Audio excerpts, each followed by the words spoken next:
To find out about the meaning of life, let's start by finding out how life started. Let's see what scientists have discovered. To make life possible on a planet, you need at least two important things. That is what a well-known scientist, Carl Sagan, found out in 1966. At first, there has to be the right kind of star, the energy source, a sun. Secondly, the distance from a planet to the star has to be right. Too far away and it will be too cold. When the sun is too close, it will be too hot for life. Carl Sagan calculated that there were about 1 quintillion planets in the universe that are suitable for life.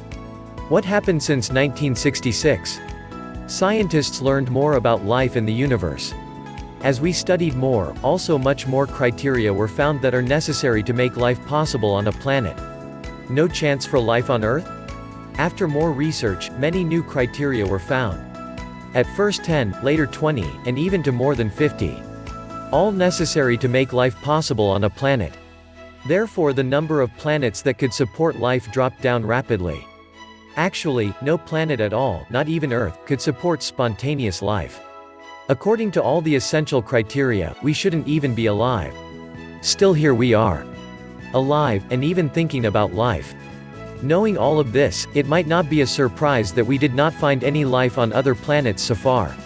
There is even more today. Science has discovered that at least 200 parameters are necessary for a planet to support life. Not only that, every single one must have the right values and many depend on each other. If they are not in the right proportion, the whole thing falls apart. For example, a massive planet like Jupiter is needed nearby. The gravity of Jupiter draws away asteroids, preventing thousands of them from hitting Earth's surface. This is just one example of the many criteria that are needed to make life possible. The odds against life in the universe are simply incredible. Anyway, we do exist.